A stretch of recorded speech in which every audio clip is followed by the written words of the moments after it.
kali ini adalah tentang listrik statis. Listrik statis ini berbeda dengan listrik dinamis. Jadi kalau listrik dinamis itu kan ada sumber tegangan. Sumber tegangannya itu ada dua jenis. Apakah dia sumber tegangan arus searah atau arus bolak-balik. Itu di topik bahasan berikutnya. Kalau untuk listrik dinamis, dia ada sumber tenaganya. Dalam hal ini adalah baterai atau dari sumber yang lainnya kayak seperti generator set atau mungkin dari penyedia jaringan listrik di negara itu. Tapi kalau listrik statis berbeda. Listrik statis dia nggak ada sumber tenaganya. Jadi dari mana asal listriknya? Nah, mungkin kita harus melihat dulu video ini agar supaya ada gambaran sebelumnya. Ini ceritanya tentang apa? Is it not on? Not done. Alright, here we go. Charging the rod. Rod is charged. Balancing the rod.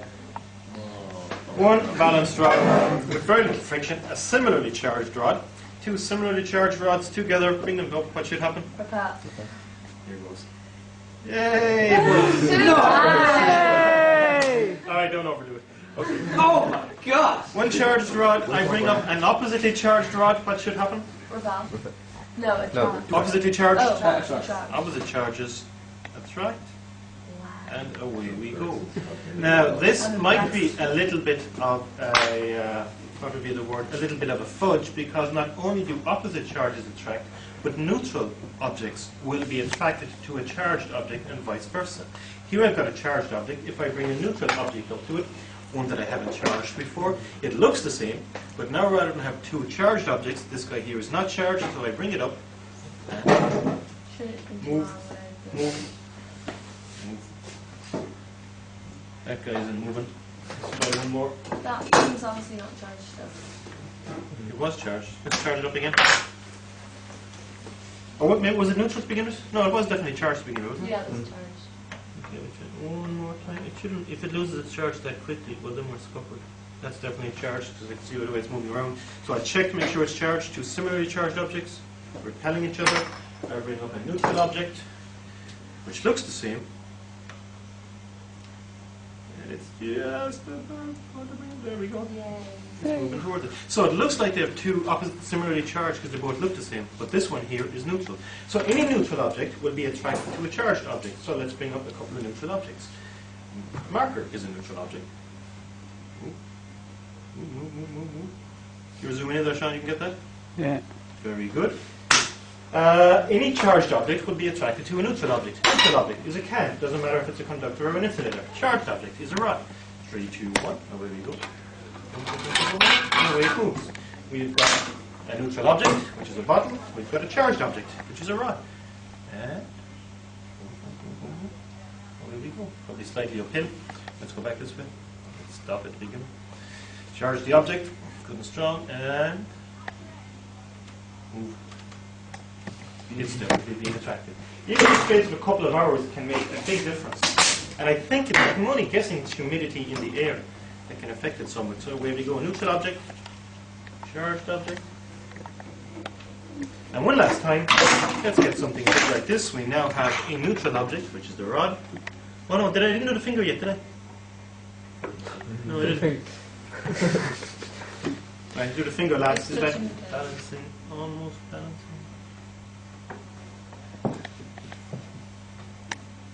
There we go. That'll do fine. Neutral object, which is the meter stick. Charged object, which is the rod. And away we go. Wow. You're a tough audience, people. One last time. This time I'm balancing the charged object. Put it up here. Now this is a really wonky charge. Why am I not grounding it? Because you're only Just one end. Yeah, I'm grounding whatever bit I'm touching. But the bits along here can't get to my finger because that's an insulator. And when that's it, that's all wonky. So I've got to use a straight piece to have any chance of doing this. One last time, we're almost done here. And we'll never have to look at electrostatics again. I know it's charged by the fact it's just whirring around straight away. Charged object, neutral object, bring neutral object up, charged object. Bring neutral object up to charged object. Well, it's the other end. It's the other end. It's the other end. Actually, I thought I charged both, but that was the right away. That, ladies and gentlemen, is pretty impressive. Yeah. Even if I'm the only person who thinks so. I think we have attracted enough public. You can do it with water, you can do it with a piece of paper. This is really cool. Nah, setelah kita lihat video yang tadi, mungkin sudah ada gambaran sekarang. Kenapa benda-benda yang digosok-gosok dia bisa akhirnya menimbulkan tarikan atau tolakan terhadap benda yang lain. Jadi seperti ini. Listrik statis itu adalah listrik yang muncul karena jumlah muatan listrik yang nggak seimbang karena pada suatu benda. Kenapa bisa nggak seimbang? Ya karena peristiwa gosokan tadi. Peristiwa gosokan tadi itu sebenarnya dia akan memunculkan perpindahan elektron. Nah, kenapa bisa muncul? Gara-gara kita ngasih tenaga ke tadi dalam bentuk gosokan. Jadi kalau gosokan kita cukup untuk memberikan elektron itu untuk pindah, maka dia akan pindah. Idenya kayak seperti ini. Jadi di sini ada kain. Kain dan kaca yang dia itu saling digosok. Jadi pada saat digosok, kainnya ini akan menerima elektron dan akan bermuatan negatif. Kenapa kainnya bisa menerima elektron? Ya karena elektron daripada kaca itu pindah ke kain. Lah, tahu dari mana elektron daripada kaca pindah ke kain? Jadi di sini kita punya satu tabel, itu namanya tabel triboelectric series seperti ini. Mungkin kalau mau lihat, bisa lihat di lebih detail di bagian di website. Lihat di bagian dukungan untuk materi kelas 9. Jadi di situ ada tabel triboelectric series yang mungkin tulisannya lebih besar daripada ini. Jadi lebih mudah untuk dilihat. Sekarang coba kita lihat untuk kain sama kaca. Kaca di sebelah mana? Kaca di sebelah sini, gelas. Kain itu ada di bawah. Di bawah sini. Nah, tabel ini semakin dia itu ke atas, semakin dia itu positif. Semakin dia itu ke bawah, semakin dia negatif. Jadi kalau misalkan kedudukan relatifnya itu yang satu di atas, satu di bawah, maka salah nyentang ya. Dia ada di sini kainnya. Siapa yang posisinya itu lebih di atas, maka dia akan cenderung bermuatan positif. Siapa yang di bawah, dia akan cenderung bermuatan negatif. Jadi antara kaca sama kain, kacanya akan jadi positif. Nah, kalau kaca jadi bermuatan positif, berarti ada elektron-elektron yang dari kaca. Elektron selalu bergerak dari yang dia itu positif ke negatif ya. Jadi dia jadi positif gara-gara elektronnya itu pindah. Jadi elektron daripada kaca pindah ke kain, seperti yang ditulis di sini. Ini kan? Kaca kehilangan elektron. Jadi ada elektron dari kaca pindah ke sana. Jadi kalau misalkan kita gambar, katakanlah ini gambar kain, ini gambar kaca. Semula jumlahnya itu sama. Misalnya semula jumlahnya ada 5 muatan positif dan 5 muatan negatif. Terus kemudian kain semula katakanlah punya 3 muatan positif dan 3 muatan negatif. Karena peristiwa gosokan tadi memberikan cukup tenaga untuk elektron dari kaca pindah. Misalnya nih, gosokannya itu cukup untuk membuat 2 elektron pindah ke sana. Berarti setelah peristiwa gosokan, maka kainnya itu jumlah elektron dan jumlah protonnya itu jadi nggak sama.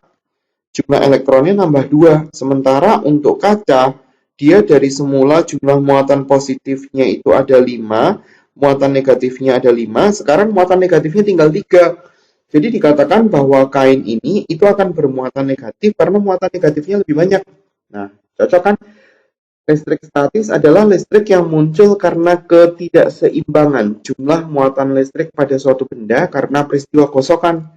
Nah, yang ini jadi bermuatan positif. Kenapa gitu? Karena dia muatan positifnya lebih banyak. Demikian juga dengan benda-benda yang lain. Jadi tinggal siapa digosok sama siapa. Misalnya, kain digosok sama sutra. Jadi glass rod, berarti dia bentuknya kaca, digosok sama sutra. Ya, kita lihat gelas kaca sutra itu berarti tadi silk kan ya. Silk berarti kita bisa lihat yang di sini. Ini silk. Sama kaca, kacanya di sini. Berarti kacanya jadi bermuatan positif kan? Silknya jadi bermuatan negatif kan? Tuh, lihat. Kacanya tadi bermuatan positif. Shieldnya akan jadi negatif. Jadi elektronnya pindah dari mana ke mana? Elektronnya pindah dari kaca ke sutra.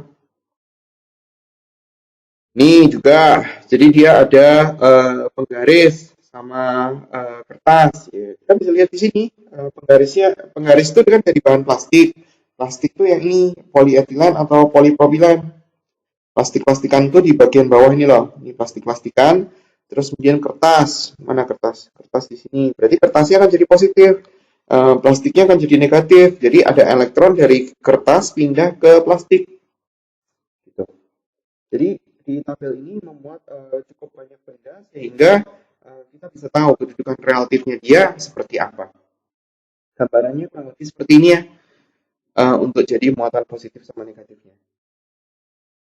Nah, sekarang ada alat namanya elektroskop. Elektroskop ini adalah suatu alat yang bisa dipakai untuk mendeteksi muatan. Jadi apakah suatu benda itu bermuatan atau enggak. Dan juga untuk mengetahui jenis muatan suatu benda. Jadi setelah kita mendeteksi dia itu bermuatan atau enggak, nah kita bisa tahu muatannya dia itu plus atau minus gitu aja. Nah, elektroskop ini bentuknya kurang lebih seperti ini ya. Jadi dia ada kepala elektroskop yang bagian atas, kepala dari bahan kuningan, terus kemudian di sini ada isolator, terus kemudian dia ada batang, terus kemudian dia ada daun. Ini yang bagian bawahnya itu daunnya. Bentuknya seperti ini. Kalau misalkan dia itu mau mendeteksi, maka caranya dia mendeteksi kurang lebih gambarannya seperti yang di bawah, mendeteksi muatan elektroskop. Dia akan bergerak, tapi kurang lebih caranya kayak gini, detailnya.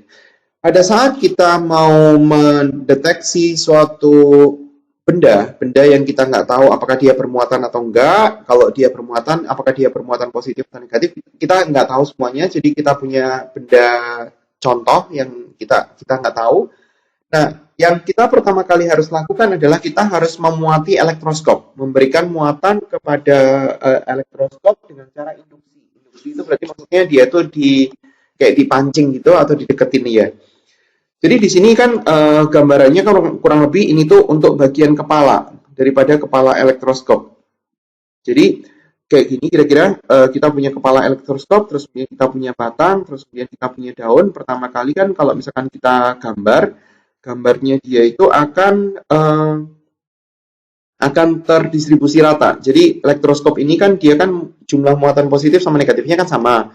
Misalnya kepalanya ada 2 muatan positif, 2 muatan negatif, batangnya ada 1 muatan positif, 1 muatan negatif.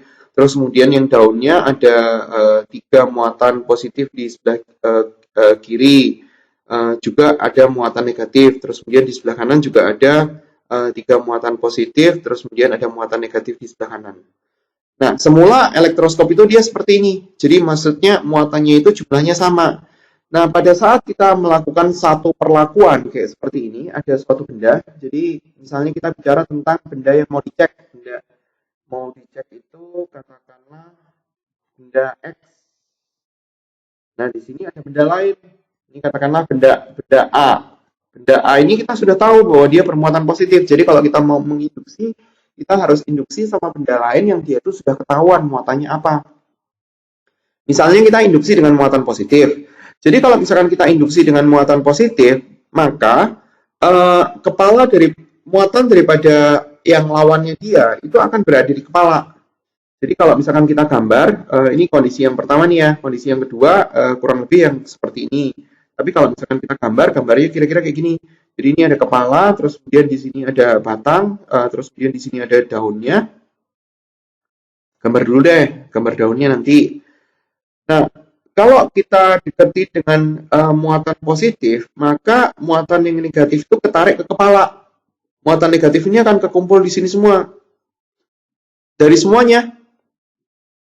Yang ada di kepala tetap di kepala, yang ada di batang dia pindah ke atas, pindah ke kepala karena dia ada muatan positif nih.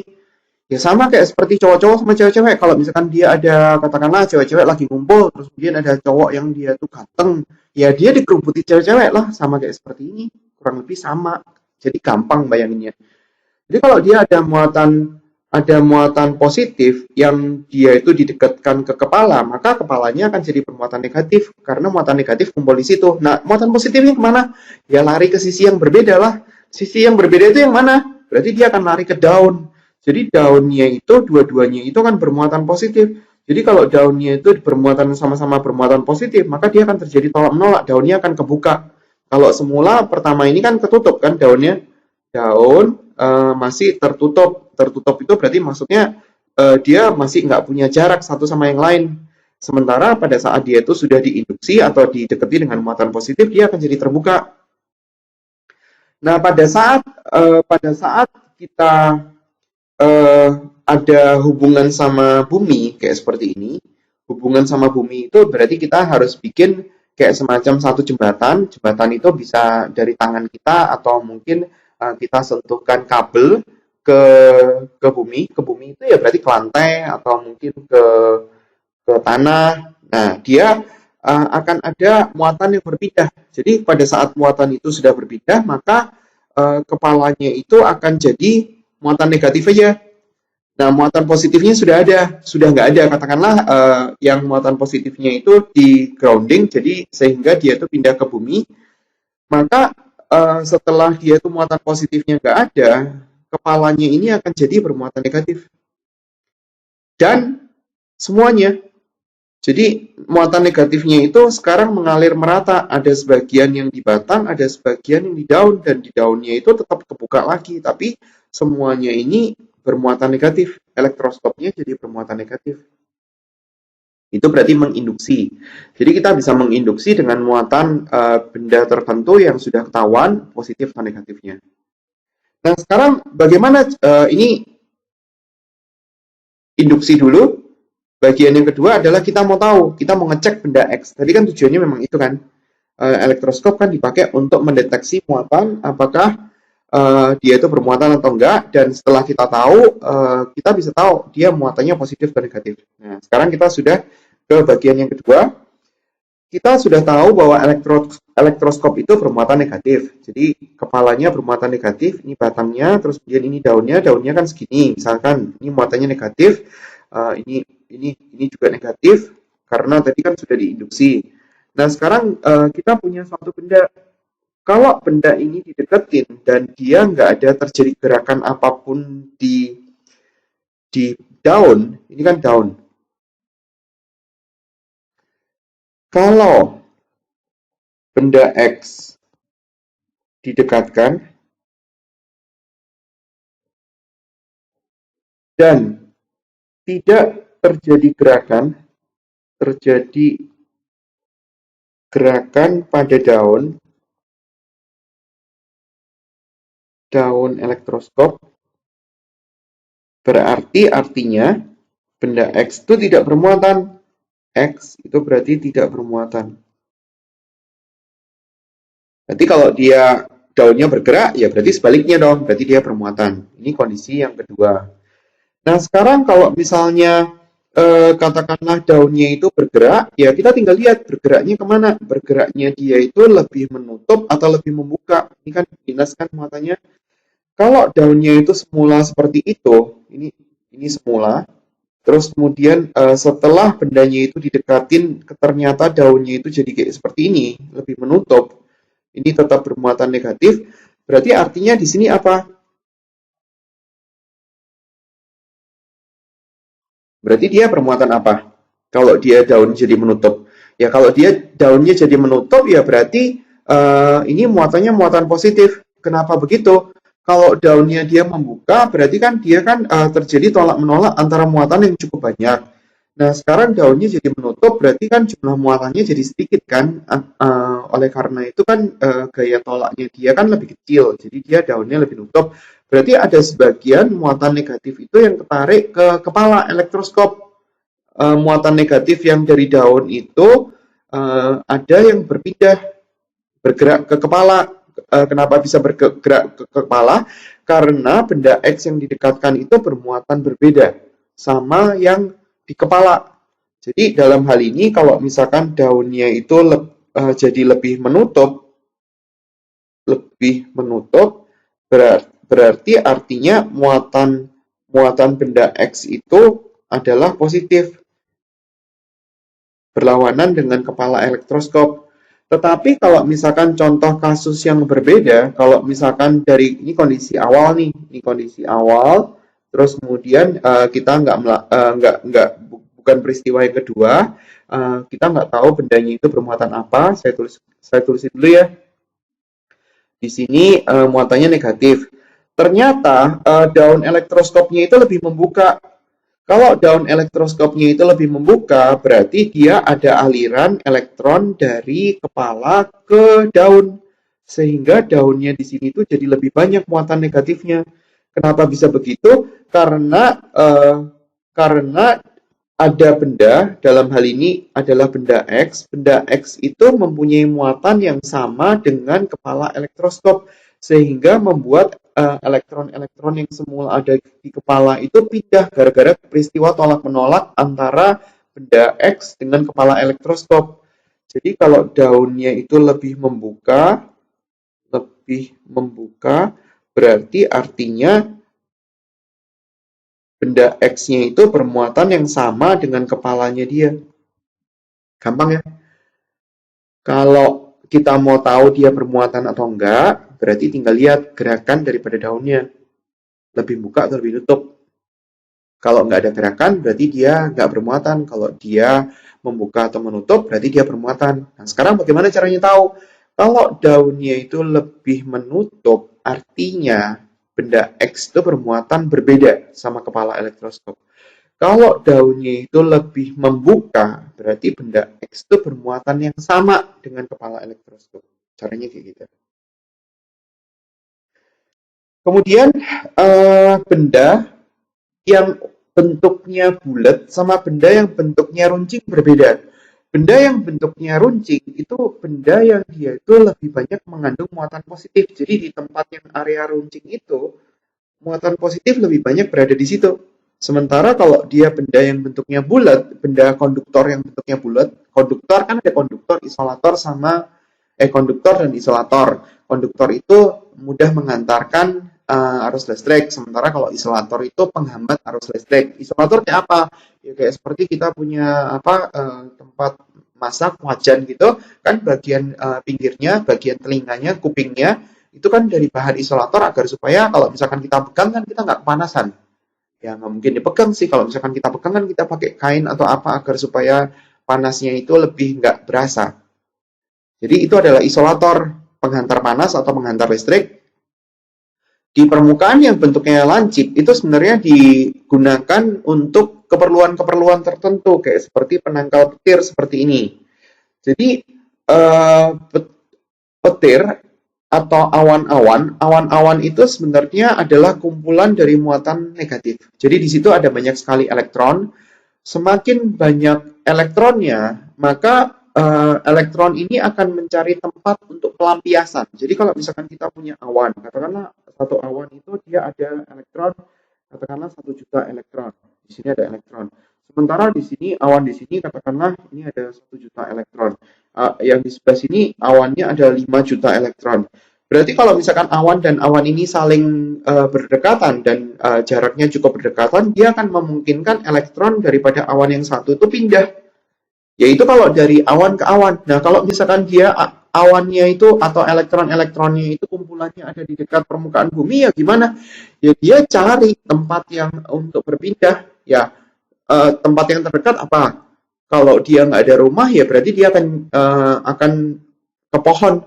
Dia akan nyamber pohon, ya seakan-akan kayak seperti yang kita lihat itu adalah petir. Itu sebenarnya adalah gerakan daripada elektron. Karena dia jumlahnya itu banyak sekali dan bergerak dengan kecepatan yang cepat sekali, maka dia membelah udara dengan suara yang cukup kencang. Ya, biasanya sih orang-orang yang dia nggak terlalu tahan dengar petir, dia melihat petirnya dulu gitu, terus kemudian baru duar. Ya, jadi kan itu karena kecepatan bunyinya itu merambat lebih lambat ketimbang kecepatan cahaya. Kecepatan cahaya kan 3 kali 10 pangkat 8 meter per detik, kecepatan bunyi kan cuma sekitar 350 meter per detik. Jadi cahayanya dulu kelihatan, baru suaranya. Nah, bagaimana kalau misalkan di situ tuh daerahnya adalah tempat-tempat sawah dan hanya kita yang ada di situ? Ya kita yang kena lah, kita yang kena petir itu. Karena kita paling tinggi. Kalau di perumahan gimana? Ya kena yang paling tinggi dan apa efeknya? Barang-barang dari peralatan listrik yang terkoneksi dengan rumah pada saat itu. Misalkan kita punya komputer, kecolok ke colokan listrik, dan kita nggak matiin, kita nggak offin. Maksudnya biasanya kan dia ada lampu yang untuk nyala atau mati kan. Kalau kita nggak matiin ya komputer itu akan kena sambaran listrik. Kalau dia kena sambaran listrik ya berarti efeknya apa? Rusak. Terutama barang-barang yang punya sifat pancaran seperti TV, monitor. Nah, itu akan lebih sering rusak karena kena sambaran petir. Bahkan mungkin peralatan-peralatan WiFi atau mungkin modem. Nah, itu akan sering rusak. Jadi, bagaimana caranya mengantisipasi? Dipancing dengan cara dikasih penangkal petir seperti ini. Jadi kita memasang sesuatu yang dia itu sifatnya lebih tinggi daripada rumah kita. Jadi kita pasang tongkat atau apa yang bagian ujungnya itu lancip. Jadi kalau misalkan kita perhatikan penangkal petir itu bagian atasnya itu lancip. Kenapa lancip? Karena di sini ada muatan positif. Sementara awan-awan elektron itu kan negatif. Jadi dia akan cenderung nyari positif. Jadi dia sengaja diarahkan ke sana. Terus kemudian dari penangkal petir ini dihubungkan dengan peralatan-peralatan tertentu sehingga dia itu disalurkan ke bumi. Jadi elektron-elektron yang dari awan elektron itu punya tempat penyaluran sehingga dia tidak merusak daripada peralatan elektronik yang terkoneksi di rumah. Jadi penangkal petir itu tujuannya itu. Apakah kita perlu setiap rumah perlu penangkal petir? Ya tergantung. Rumah kita paling tinggi nggak di antara sederetan rumah-rumah itu? Kalau misalkan rumah kita paling tinggi ya harus pakai penangkal petir karena kita paling tinggi. Karena kita paling rentan untuk mendapat limpahan daripada awan elektron itu. Tapi kalau misalkan rumah kita di antara rumah-rumah sebelahnya katakanlah 3 lantai, rumah depan 4 lantai, rumah kita cuma 2 lantai, ya nggak usah lah, buat apa? Karena dia pasti akan kena ke rumah sebelah dulu. Karena dia lebih tinggi, kecuali kita yang paling tinggi. Oke? Jadi dia manfaatnya seperti itu. Nah, sekarang ada satu alat, karena listrik statis ini adalah satu hal yang dia sangat penting untuk dipelajari, dan dia mempunyai gaya tarik atau gaya tolak yang cukup besar, seperti terlihat di video yang tadi. Ada satu alat yang namanya adalah generator Van de Graaff, jadi itu adalah namanya, nama penciptanya. Nah, generator Van de Graaff ini adalah suatu alat yang bisa membangkitkan listrik statis dalam jumlah besar. Bentuknya seperti itu, bisa dibaca sendiri. Ini nggak dipelajari di SMP, tapi kita kurang lebih harus tahu proses daripada caranya dia membangkitkan listrik. Ya bisa dibaca sendiri, tapi pada prinsipnya itu adalah gesekan antara logam dengan sabuk karet. Silakan baca sendiri untuk yang generator Van de Graaff ini. Kemudian kita masuk ke dalam perhitungan. Jadi pada saat kita sudah tahu bahwa suatu benda itu sudah bermuatan positif atau negatif, maka kita bisa menentukan apakah dia itu terjadi tolak-menolak atau tarik-menarik. Cara paling gampang adalah, ya bayangin ini cowok sama cowok, ya mereka gaya tariknya cenderung nggak ada ya, karena ya temen ya sebatas temennya ya, tapi antara cowok dan cewek kan punya ketertarikan yang lebih besar. Jadi kalau dia berbeda jenis, itu ada namanya gaya tarik-menarik. Jadi kalau misalkan kita punya muatan yang sama, di sini adalah Ki A, di sini adalah Ki B. Ki itu untuk muatannya. Jadi dalam hal ini saya tulis Ki itu adalah muatan listrik dalam satuan kolom, mikrokolom, atau stat kolom. Kalau kita punya muatan yang sama, maka dia akan terjadi namanya itu gaya tolak-menolak. Jadi di sini ada gaya tolak-menolak yang arahnya itu berlawanan, tapi nilainya sama. Di muatan A kita bisa tuliskan FAB. FAB itu adalah gaya yang dialami oleh muatan A karena pengaruh daripada muatan B. Muatan A karena muatan B. Jadi terjadinya pada siapa harus ditulis dulu. Ini adalah FBA, gaya yang dialami oleh muatan B karena pengaruh muatan A. Kalau muatannya itu adalah negatif,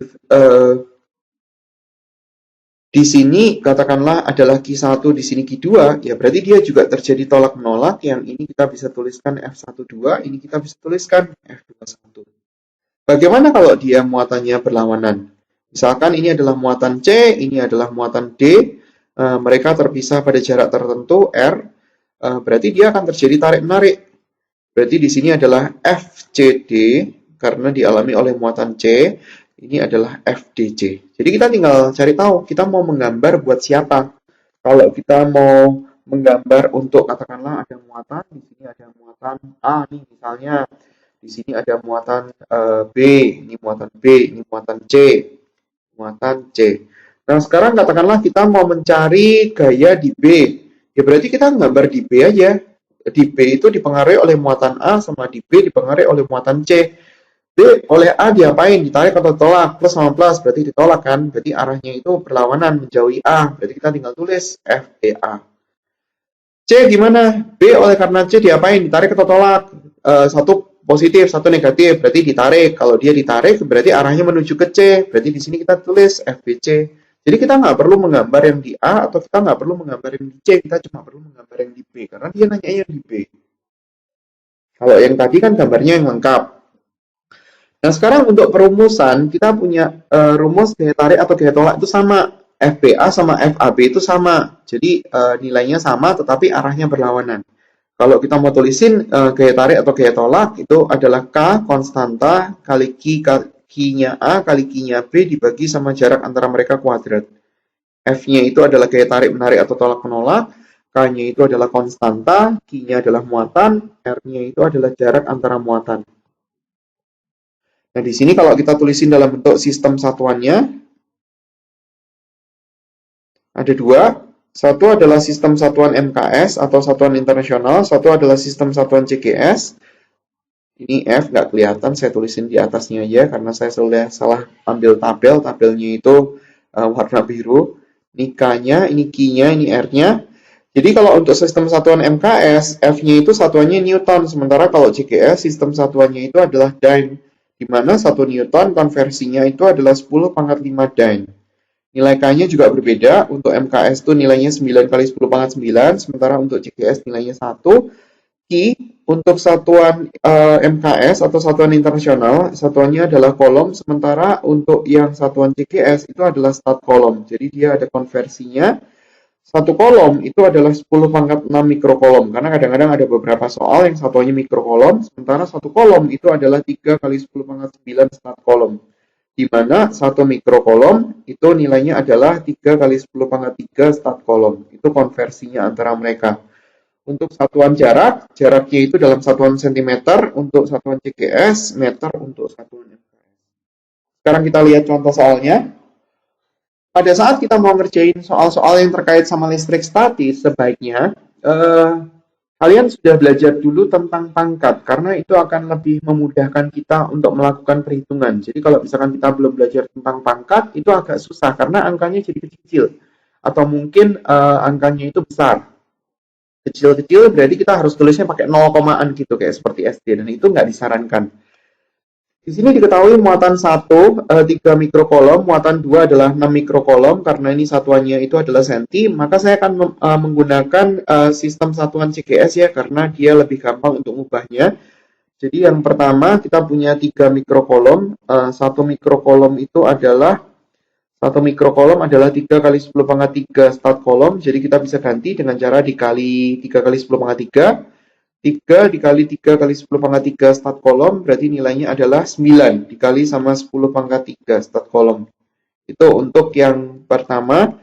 Plus sama minusnya cuma ngefek ke gaya tarik menarik atau tolak menolak ya. Jadi dalam perhitungan jangan dimasukkan nilai plus atau minusnya, karena itu akan ada efeknya pada saat kita menghitung resultan gaya daripada beberapa muatan. Jadi jangan dimasukin. Dia hanya untuk ngasih tahu kita apakah dia tarik menarik, apakah dia tolak menolak. 6 mikrokolom berarti 6 kali 3 kali 10 pangkat 3 stat kolom nilainya berarti 18 dikali 10 pangkat 3 stat kolom. Terus kemudian kita siap untuk menghitung F sama dengan K kali Q1 dikali Q2 dibagi sama R kuadrat, K-nya nilainya 1, enak. Q1-nya adalah 9 kali 10 pangkat 3, Q2-nya adalah 18 kali 10 pangkat 3 dibagi sama R kuadrat. R-nya 9 kali 9. Jadi saya dalam hal ini saya pecah aja supaya ngitungnya itu bisa langsung dicoret-coret. Berarti di sini kita dapat hasil 2 kali 10 pangkat 6 Dine. Dan kalau misalkan diminta untuk diganti, ya tinggal diganti ke Newton.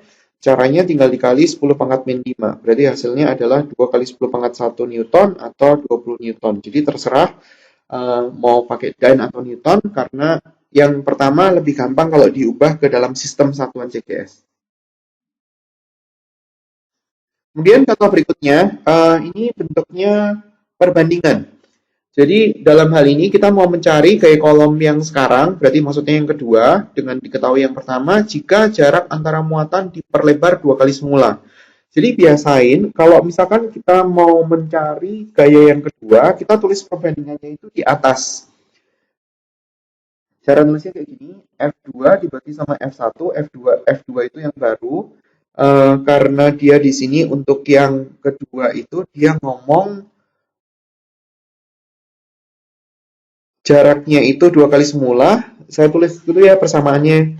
Berarti di sini kita bisa tulis K dikali sama, kalau misalkan kita menggunakan Q1 dan Q2, K dikali sama Q1 dikali sama Q2 dibagi sama R kuadrat.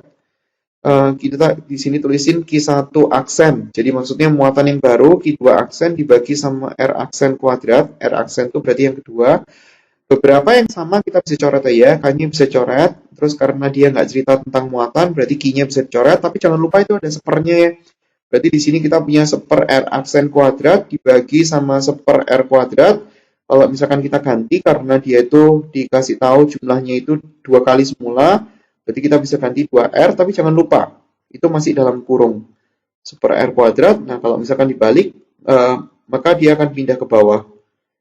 Jadi hasilnya adalah seperempat. Kalau misalkan kita kali silang, F1-nya itu pindah ke sebelah kanan, kita akan mendapatkan gaya yang nilainya itu seperempat kali semula. Jadi kalau jaraknya itu 2 kali semula, gayanya itu akan menjadi seperempat kali. Seperempat kali semula. Lebih kecil, 4 kali. Kemudian salah satu muatan diperbesar menjadi 2 kali semula. Jadi saya tulisnya sama, F2 dibanding sama F1 sama dengan K dikali sama Q1 aksen, Q2 aksen dibagi sama R aksen kuadrat. Dia nggak ngomong tentang jarak, berarti ada yang bisa dicoret. Ini Q2 dibagi sama R kuadrat, R-nya bisa dicoret karena dia nggak ngomong tentang jarak, dia hanya ngomong tentang salah satu muatan. Jadi saya tuliskan yang berubah itu adalah Q1. Q1 aksennya adalah 2 kali semula, 2 kali Q dibagi sama Q, ini bisa dicoret, berarti hasilnya 2. Jadi kita bisa tuliskan bahwa F2-nya itu adalah 2 kali F1. Atau di sini kita bisa ngomong bahwa karena muatannya diperbesar 2 kali semula, maka gayanya itu akan menjadi 2 kali semula. Jadi kalau semula 10 Newton, maka yang berikutnya akan jadi 20 Newton. Contoh yang ketiga, muatannya agak berbeda karena di sini dia lebih banyak. Jadi kita harus gambar dulu jarak antara titik muatan masing-masing segitu. Jadi kita gambar, saya tulisin dalam bentuk indeks 1, 2, 3. Jadi ini muatan 1, nilainya adalah 4 mc, berarti maksudnya milikolom. Terus kemudian kita punya muatan yang satunya, 3. Ini katakanlah Q2, nggak usah ditulis minusnya karena minusnya sudah tergambar. Milikolom, terus kemudian ada muatan yang satunya adalah positif. Q3 itu adalah 2 milikolom. Jaraknya antara mereka dikasih tahu adalah 5 cm dan 6 cm. Tujuannya kita mencari tahu di 2 mc, berarti maksudnya di Q3. Nah, seperti yang sudah saya jelaskan sebelumnya, kalau misalkan kita mau diminta untuk mencari gaya di satu muatan, yang kita gambar itu di satu muatan ya, karena dia mc-nya itu adalah Q3. Q3 ini dipengaruhi oleh Q1 dan Q2. Jadi kita mencari arah daripada gaya Q3 oleh karena pengaruh Q1. Q3 oleh karena pengaruh 1 berarti kan ditolak. Kalau ditolak berarti arahnya menjauhi Q1. Berarti arahnya adalah ke kanan, kita bisa tuliskan F31. Sementara oleh karena Q2 arahnya ke kiri karena dia ditarik. Muatan positif karena pengaruh Q2, berarti kita bisa tulis F32. Terus kemudian kita harus hitung. Tujuannya adalah mencari gaya kolom pada muatan Q3. Hitung dulu untuk F31 dan F32. F31 berarti K kali Q3 kali Q1 dibagi sama jarak antara 31. Saya mau ubah ke dalam satuan MKS dulu sebagai pembanding dengan yang tadi kan sudah CGS. K-nya kita tahu 9 kali 10 pangkat 9, terus kemudian Q3-nya itu nilainya adalah 2 milikolom. Kita ganti ke kolom, 2 milikolom, mili itu 10 pangkat min 3. Q1-nya adalah 4 milikolom, 4 kali 10 pangkat min 3 juga, karena dia satuannya mili. Jaraknya diubah ke meter ya, jarak antara 3 dan 1 adalah 11 cm, berarti kita bisa tuliskan 11 kali 10 pangkat min 2 kuadrat. Terus kemudian kita selesaiin, kalau angkanya itu bisa disederhanain, kalau nggak bisa ya sudah. Berarti di sini kan kita punya 9, 2 sama 4, dia nggak bisa dibagi sama 11, berarti kita ganti angka aja. 4 kali 2, 8 kali 9, berarti 72. Terus kemudian 11 dikuadratin, 121. Terus kemudian tinggal urusan pangkatnya. Yang bagian atas pangkatnya itu 10 pangkat 9, 10 pangkat min 3, 10 pangkat min 3, berarti hasilnya adalah 10 pangkat 3. Lihat bagian pangkat ya. Kalau dia dikali, pangkatnya ditambah. Kalau dia dibagi, pangkatnya dikurang. Berarti bagian atas ada muncul 10 pangkat 3. Sementara bagian bawah muncul 10 pangkat min 4. Kalau kita jadiin 1, munculnya 10 pangkat 7. Satuannya Newton. F32 dibagi, ini ada kuadratnya, R32 kuadrat. Masukin ya.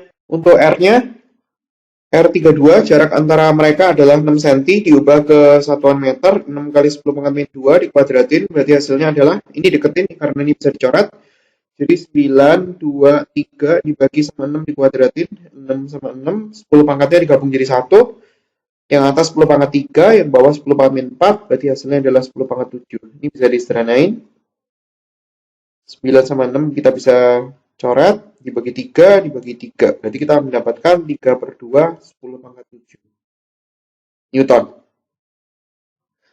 Nah, kemudian, kalau kita mau menghitung F3 ini adalah merupakan paduan dari F31 dan F32. F32 nilainya lebih besar daripada F31. 3/2 berarti kan 1,5, 72/121, itu kan berarti nggak sampai satu satuan. Jadi dalam hal ini F32 lebih besar. Kita bisa tuliskan F3 itu adalah F32 dikurangi F31. Jadi kita tulis yang gede dikurangi yang kecil, di mana di sini nanti arahnya itu ngikutin yang gede. Berarti arahnya ngikutin F32. F32 masukin angka 3/2 kali 10 pangkat 7 dikurangi 72/121 kali 10 pangkat 7. Berarti nilainya tinggal mengurangi antara 3/2 dengan 72/121. Nilainya adalah 221 per 242. 221 per 242 kali 10 pangkat 7 Newton, dengan arah yang harus ditulis, arahnya ke muatan 2 atau muatan 3. Tapi karena dalam hal ini di soal dia nggak ngomong muatan 2 dan muatan 3, berarti kita harus ngomong mestinya arahnya ke muatan 3 milikolom dan 4 milikolom. Kemudian contoh yang terakhir, contoh 4. Di sini ada muatan listrik X, 4 kolom, terletak di sebelah kiri muatan Y, jadi kita harus gambar dulu. Ini ada muatan X, 4 kolom, terus kemudian di sini ada muatan Y, 5 kolom, muatannya positif. Jaraknya antara mereka adalah 2 meter, ini 2 meter. Berapa besar dan jenis muatan Z yang berada 3 meter di sebelah kiri Y? Oh, berarti lebih di kiri lagi ya.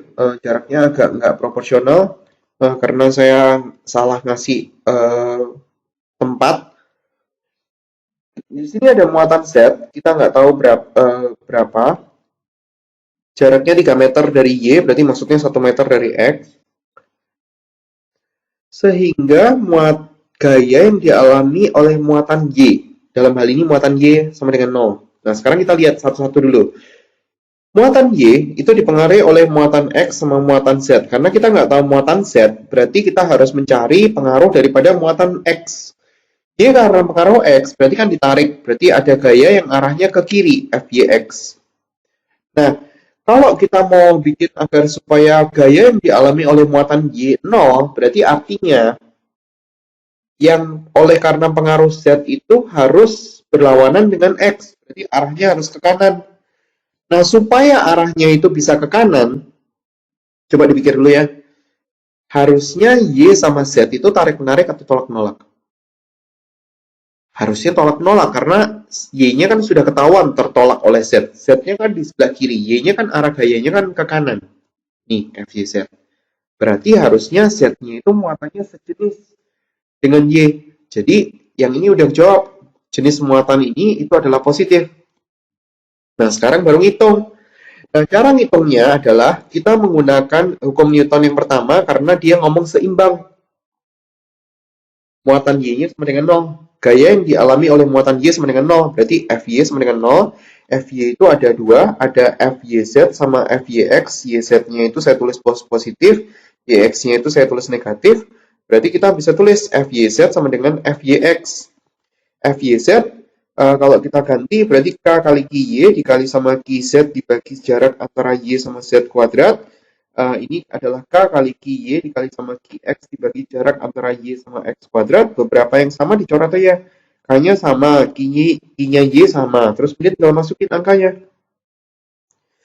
Kz kita nggak tahu. Jarak antara Y sama Z kita tahu 3. Terus kemudian Q-nya X kita tahu 4. Terus kemudian jarak antara Y dengan X kita tahu 2 kuadrat. 4 sama 2 kuadrat bisa dicoret, berarti QZ-nya ketemu 9 kolom. Berarti besar dan jenis itu ketemu. Besarnya nilainya adalah 9 kolom, jenisnya adalah muatannya positif. Itu adalah penjelasan untuk listrik statis, apakah teorinya maupun hitungannya. Semoga ada manfaatnya. Terima kasih atas perhatiannya. Sampai jumpa di video pengajaran yang lain.